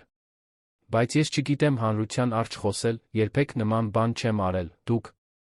պարտադիր չէ, որ պրոֆեսիոնալ խոսնակ լինեք, սիրով ասաց տիկին Հելենա Քարտոզյանը, պարզապես պետք է պատմեք ձեր պատմությունը, ցույց տաք այլ մարդկանց, որ նրանք իրավունքներ ունեն, որ կարող են պաշտպանել իրենց, որ պարտադիր չէ ընդունել չարաշահումները։ Մարիամը մի պահ լռեց, մտածելով, գաղափարը վախեցնում էր նրան, բայց նա հետաքրքրում էր, կարող էր նա ինչ-որ բան փոխել, նրա ցավը, նրա տառապանքը, կարող էին օգնել այլ մարդկանց, ես համաձայն եմ, ասաց նա վերջապես։ Եթե իմ պատմությունը կարող է օգնել ինչ-որ կին, ապա արժե կիսվել դրանով։ Առաջին հանդիպումը տեղի ունեցավ 2 շաբաթ անց Էրեբունի թաղամասի համայնքային կենտրոնում։ Մարիամը նյարդայնացած էր, երբ մտավ սրահ, որտեղ 15 տարեց կանայք էին սպասում նրան։ Բոլորն էլ նրա նման պատմություններ ունեին, բոլորն էլ անտեսվել, վատ վերաբերվել ընտանիքի անդամների կողմից։ Նա սկսեց խոսել, խոսքերը հոսեցին ավելի հեշտությամբ, քան նա պատկերացրել էր։ Նա պատմեց իր կյանքի մասին, զոհաբերությունների մասին, Գաբրիելի անտարբերության մասին, հարսանիքի նվաստացման մասին, եւ պատմեց, թե ինչ էր արել, թե ինչպես էր որոշել պաշտպանել իրեն, վերականգնել իր արժանապատվությունը։ Կանայք լուռ լսում էին, շատերը արցունքներ աչքերին, երբ Մարիամն ավարտեց, մոտ 80 տարեկան մի տիկին ձեռք բարձրացրեց։ Ինչպե՞ս եք դուք քաջություն գտել։ Ես ապրում եմ որդուս Հարսիս հետ 5 տարի, նրանք ինձ վերաբերվում են որպես սպասուհու, բայց ես վախենում եմ մենակ մնալուց, չիմանալուց, թե ուր գնամ։ Մարիամը նայեց նրան հասկացողությամբ, ես էլ էի վախենում։ Վախենում էի կորցնել որդուս։ Ախենում էի մենակ մնալուց, բայց հետո հասկացա, որ արդեն մենակ էի։ Տանը մեկին ունենալը, ով քեզ վատ է վերաբերվում, ավելի վատ է, քան իսկապես մենակ լինելը, եւ ես հայտնաբերեցի, որ մենք մենակ չենք, կան օրենքներ, որոնք պաշտպանում են մեզ, կան մարդիկ, ովքեր պատրաստ են օգնել, մենք պարզապես պետք է քաջություն ունենանք օգնություն խնդրելու։ Մեկ այլ կին խոսեց, նրա ձայնը դողդողում էր, բայց ինչ, եթե իմ երեխաները երբեք ինձ չներեն, եւ ինչ, եթե ես նրանց ընդմիշտ կորցնեմ։ Այս հարցը խորապես հուզեց Մարիամին, դա այն հարցն էր, որը նա ինքն իրեն էր տալիս ամեն գիշեր, քնելուց առաջ։ Ես չգիտեմ պատասխանը, խոստովանեց նա, իմ որդին այլս ինձ հետ չի խոսել այն օրվանից, երբ հեռացել է, դա ցավեցնում է, շատ է ցավեցնում, բայց ես ինձ հարցնում եմ, ինչ եմ ես իսկապես կորցրել։ Նա արդեն ներկա չէր իմ կյանքում, նա արդեն չէր հարգում ինձ, չէր գնահատում ինձ։ Երբեմն, շարունակեց Մարիամը, ձայնը խեղդված, մենք պետք է բաց թողնենք մարդկանց, ում սիրում ենք, նույնիսկ երբ դա ցավեցնում է։ Որովհետև սիրելը չի կարող նշանակել ընդունել չնչացվելը, սիրելը չի կարող նշանակել ինքն իրեն կորցնելը։ Հետո լռությունը ծանր էր, բայց նա մխիթարող էր։ Բոլորն էլ հասկանում էին այնտեղ, բոլորն էլ կիսում էին այդ ցավը։ Հանդիպումից հետո մի քանի կանայք մոտեցան Մարիամին անձամբ խոսելու, նրանցից մեկը, տիկին Անահիտը, հատկապես հուզիչ պատմություն ուներ։ Նա ապրում էր իր դստեր Փեսայի հետ, ովքեր նրան վերաբերվում էին որպես թոռների դայակի, առանց հանգստի կամ սեփական կյանքի իրավունքի։ Ես ուզում եմ անել այն, ինչ դուք արեցիք, ասաց Անահիտը, բայց չգիտեմ, թե որտեղից սկսեմ։ Մարիամը նրան տվեց տիկին Հելենա Քարտոզյանի կոնտակտը, եւ հենց այդ պահին նա հասկացավ, որ նպատակ է գտել, նրա ցավը իզուր չէր եղել, նա կարող էր օգտագործել իր փորձը, օգնելու այլ մարդկանց, հաջորդ ամիսները վերափոխող էին։ Մարիամը դարձավ հիմնադրամի հանդիպումների կանոնավոր մասնակից, նրա պատմությունը տարածվեց թաղամասում, շուտով կանայք գալիս էին նրան փնտրելու, խորհուրդներ խնդրելով, օգնություն խնդրելով, պարզապես լսվելու համար։ Նա սկսեց հաճախել արհեստների խմբակ համայնքային կենտրոնում։ Ասնյակ տարիների ընթացքում առաջին անգամ իսկական ընկերություններ հաստատեց, ծանոթացավ Սեբաստյանի հետ, Հարան շենքում ապրող մի այրի տարեց տղամարդու հետ, նրանք սկսեցին միասին սուրճ խմել կեսօրին, խոսելով կյանքի, գրքերի, դեռ ունեցած երազանքների մասին։ Դա սիրավեպ չէր, դա ընկերակցություն էր, դա նշանակում էր ունենալ մեկին, ով գնահատում էր նրան, ով սիրում էր նրա ընկերակցությունը, ով ստիպում էր նրան ծիծաղել։ Մարիամը հայտնաբերեց, որ կարող է երջանիկ լինել, որ արժանի է երջանիկ լինելու։ Հունվարյան մի կեսօր։ Հարսանիքից գրեթե 6 ամիս անց Մարիամը պատշգամբում էր, ջրելով իր բույսերը, երբ մայթին կանգնած տեսավ մի ծանոթ կերպարի, դա Գաբրիելն էր, նա տարբեր էր, ավելի նիհար, աչքերի տակ կապտուկներով, նա այնտեղ կանգնած մնաց մի քանի րոպե, պարզապես նայելով շենքին, պատուհանին, որտեղ գիտեր, որ մայրը կա, Մարիամը դիտում էր նրան, զգալով զգացմունքների խառնուրդ, ցավ, կարոտ, զայրույթ, տխրություն, ամեն ինչ միասին, Գաբրիելը կարծես պատրաստվում էր մտնել շենք։ Մի քանի քայլ արեց դեպի դարպասը, բայց հետո կանգնեց, գլխով արեց։ Րջվեց, հեռանալով, նա չկանչեց նրան, նրա մի մասը ուզում էր, այն մասը, որը դեռ մայր էր, որը դեռ սիրում էր այն տղային, ով նա էր, բայց ավելի ուժեղ մասը, որը սովորել էր ինքն իրեն գնահատել, գիտեր, որ ժամանակը չէր։ Եթե Գաբրիելը ուզում էր վերադառնալ, դա պետք է լիներ իր կամքով, պետք է գար խոնարհությամբ, սխալի ճանաչումով, եւ նա չգիտեր, թե արդյոք նա պատրաստ էր դրան։ Այդ գիշեր Մարիամը նորից հանեց ասեղնագործված թաշկինակը դարակից, երկար նայեց դրան, նուրբ աշխատանքին, այն հիշողություններին, որոնք այն կրում էր։ Եվ հետո առաջին անգամ այն կապեց իր սեփական պարանոցին, դա Գաբրիելի համար չէր, երբեք չէր եղել Գաբրիելի համար, դա իրենն էր, իր սեփական վերածննդի, իր սեփական ուժի խորհրդանիշ։ Հաջորդ ամսում հիմնադրամը կազմակերպեց ավելի մեծ միջոցառում, տարեցների իրավունքների վերաբերյալ սեմինար, Մարիամին հրավիրեցին ելույթ ունենալու բեմում, ավելի քան 100 հոգուց բաղկացած հանդիսատեսի առջ, նա սարսափած էր, բայց նա վճռական բեմ բարձրացավ դողդողացող ոտքերով, բայց գլուխը բարձր պահած։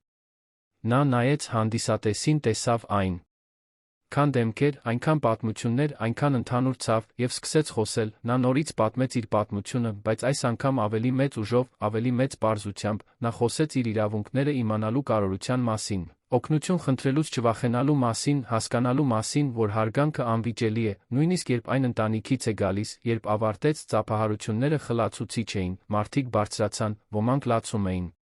Մարիամը արցունքներ զգաց իր սեփական աչքերում, բայց դրանք տարբեր արցունքներ էին, քան այն, ինչ նա լացել էր ամիսներ առաջ, դրանք ազատագրման գտնված նպատակի, վերականգնված կյանքի արցունքներ էին։ Միջոցառումից հետո մի երիտասարդ լրագրող մոտեցավ. «Տիկին Մարիամ, կցանկանայի ձեր մասին հոդված գրել թաղամասի թերթի համար։ Ձեր պատմությունը պետք է ավելի շատ մարդկանց հայտնի դառնա»։ Մարիամը համաձայնեց, հոդվածը հրապարակվեց 2 շաբաթ անց, նվաստացումից մինչ արժանապատվություն։ Մարիամի պատմությունը վերնագրով տեքստը հարգալից էր, կենտրոնացած տարեցների իրավունքների չարաշահումները դատապարտելու կարողության վրա, այն ներառում էր տեղեկություններ հիմնադրամի օգնություն փնտրելու մասին, արձագանքն անսպասելի էր։ Մարիամը սկսեց նամակներ, հաղորդագրություններ, զանգեր ստանալ, մարդիկ շնորհակալություն էին հայտնում խոսելու քաջության համար, մարդիկ խորհուրդներ էին խնդրում, մարդիկ կիսվում էին իրենց սեփական պատմություններով, նա այլս մենակ չէր, ավելի կարևորը, նա փոփոխություն էր անում։ Մի գիշեր, ընթրիք պատրաստելիս, նրա հեռախոսը զանգեց, դա մի համար էր, որը նա չէր ճանաչում, նա զգուշությամբ պատասխանեց. «Ալո մայրիկ», Գաբրիելի ձայնը ստիպեց նրա սրտին կանգ առնել, նա ոչինչ չասաց, պարզապես սպասեց. «Մայրիկ, ես կարդացի թերթի հոդվածը։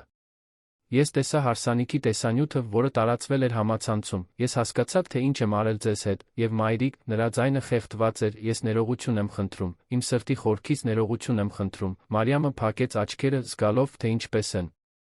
արցունքները սկսում հոսել, նրա մի մասը ուզում էր անմիջապես ներել նրան, գրկել նրան, նորից մայր լինել, ինչպես միշտ էր եղել, բայց ավելի ուժեղ մասը գիտեր, որ դա չէր կարող այդքան պարզ լինել։ «Գաբրիել, ես շնորհակալ եմ ներողություն խնդրելու համար։ Բայց խոսքերը բավարար չեն, դու ինձ խորապես վիրավորել ես, թույլ տվեցիր, որ ինձ նվաստացնեն, անարգեն, նստած էիր, դիտելով, թե ինչպես եմ ես ընկնում, ոչինչ չարեցիր, ես գիտեմ, մայրիկ, ես գիտեմ, եւ ես կկրեմ այդ մեղքն ամբողջ կյանքում։ Պատրիսյան, ես բաժանվեցինք։ Նա ցույց տվեց, թե ով էր իրականում, երբ մենք կորցրեցինք տունը, ես հիմար էի սարսափելի որդի, բայց ուզում եմ փորձել շտկել դա, եթե դուք ինձ հնարավորություն տաք։ Մարիամը խորը շունչ քաշեց, ես չգիտեմ, թե արդյոք մենք կարող ենք լինել այն, ինչ կայինք։ Գաբրիել, գուցե նույնիսկ չպետք է լինենք, բայց ես կարող եմ փորձել ներել քեզ ժամանակի ընթացքում, եթե դու իսկապես փոխվես, եթե ցույց տաս գործերով, ոչ միայն խոսքերով, ես կցուցադրեմ, մայրիկ, խոստանում եմ, որ կցուցադրեմ։ Նրանք մի քանի րոպե խոսեցին, դա Կախարդական հաշտություն չէր, դա ցավը չմարեց, բայց դա սկիզբ էր, գուցե, հետդարձի հնարավոր ճանապարհ, ոչ թե դեպի այն, ինչ նրանք կային, այլ դեպի ինչ-որ նոր բան, ինչ-որ ավելի առողջ բան, կառուցված փոխադարձ հարգանքի վրա, երբ անջատեց հեռախոսը։ Մարիամը երկար մնաց կանգնած խոհանոցում, նա չգիտեր, թե արդյոք Գաբրիելն իսկապես կփոխվեր, արդյոք նա կարող էր ամբողջովին ներել նրան, բայց նա մի բան գիտեր. նա ամեն դեպքում կգոյատեր, որովհետև նա այլևս կախված չէր նրանից երջանիկ լինելու, նպատակ ունենալու, արժեքավոր զգալու համար, նա կառուցել էր նոր կյանք, մի կյանք, որտեղ նա հարգված էր, որտեղ նրա ձայնը կարևոր էր, որտեղ նա փոփոխություն էր անում։ Գաբրիելը կարող էր լինել այդ կյանքի մի մասը կամ ոչ, որոշումը նրանը կլիներ, բայց կյանքը նրանն էր։ Մարիամը գնաց միջանցքի հայելուն նայեց իրեն, նա այնտեղ տեսավ 74 տարեկան մի կնոջ, կնճիռներով, որոնք պատմություններ էին պատմում, աչքերով, որոնք շատ ցավ էին տեսել, բայց նա շատ հաղթանակ, նա տեսավ մի ողջ մնացածի, մի մարտիկի, մի կնոջ, ով գտել էր իր ձայնը տասնյակ տարիների լռությունից հետո, եւ ժպտաց, իսկական ժպիտ, մեկի, ով վերջապես խաղաղության մեջ էր ինքն իր հետ։ Դրսում քաղաքը շարունակում էր իր խելահեղ ռիթմը, երանը երբեք չէր կանգնում, երբեք չէր քնում, եւ Մարիամը, ով այդքան ժամանակ իրեն անտեսանելի էր զգացել այդ հսկայական քաղաքում, այժմ գիտեր, որ իր տեղն ուներ, փոքր, գուցե, բայց նշանակալի։ Օգնելով այլ մարդկանց, կիսվելով իր պատմությամբ, Ողբոխություն անելով մեկ կյանք մեկ առ մեկ, նա վերցրեց ասեղնագործված թաշկինակը դրեց այն ուսերին, նայեց պատուհանից դուրս քաղաքի լույսերին մտածեց այն բոլոր կանանց մասին, ովքեր դեռ տառապում էին լուռ, ովքեր դեռ իրենց անարժեք էին զգում, անձայն։ Եվ լուռ խոստում տվեց շարունակել պայքարել նրանց համար, շարունակել կիսվել իր պատմությամբ, շարունակել ցույց տալ, որ երբեք ուշ չէ վերականգնել սեփական արժանապատվությունը, որովհետև ի վերջո մտածեց Մարիամը, դա տան մասին չէր, դա ժառանգության մասին չէր, դա նույնիսկ Գաբրիելի մասին չէր, դա իր մասին էր, իրեն գնահատելու, իրեն հարգելու, իրեն սիրելու մասին, եւ դա այլևս ոչ ոք չէր կարող խլել նրանից։ Կյանքը, Մարիամը հասկացել էր, չէր ավարտվել 73 տարեկանում, երբ որդին նրան նվաստացրել էր, իրականում, ինչ-որ առումով այն նոր էր սկսվել, եւ նա պատրաստ էր ապրել այն ամեն օր, այն արժանապատվությամբ հարգանքով, որին միշտ արժանի էր եղել։ Սիրելի ունկնդիրներ, հուսով ենք, որ տիկին Մարիամի պատմությունը դիպել է ձեր սրտերին կարևոր մտորումներ է առաջացրել արժանապատվության, հարգանքի, ինքնասիրության մասին, եթե այս պատմությունը արձագանքել է ձեզ մոտ, մի մոռացեք բաժանորդագրվել մեր ալիքին ակտիվացնել զանգակը, որպեսզի բաց չթողնեք այն բոլոր հուզիչ պատմությունները, որոնք մենք բերում ենք, թողեք ձեր լայքը, եթե Մարիամի ճանապարհը ոգեշնչել է ձեզ, պատմեք մեզ մեկնաբանություններում։ Դուք ճանաչում եք մեկին, ով նմանատիպ իրավիճակի միջով է անցել, ինչպես կարող ենք մենք միասին ստեղծել ավելի հարգալից հասարակություն մեր տարեցների նկատմամբ, ձեր պատմություններն ու կարծիքները կարող են մեզ համար։ Ամեն օր մենք ներկայացնում ենք պատմություններ, որոնք ուսումնասիրում են կյանքի բարդությունները, ընտանեկան հարաբերությունների մարտահրավերները, մարդկային ոգու անհավանական ուժը, կիսվեք այս տեսանյութով մեկի հետ, ում պետք է լսել հույսի լիազորման այս ուղերձը, մինչ հաջորդ պատմությունը հիշեք։ Երբեք ուշ չէ վերականգնել ձեր արժանապատվությունը ապրել հարգանքով,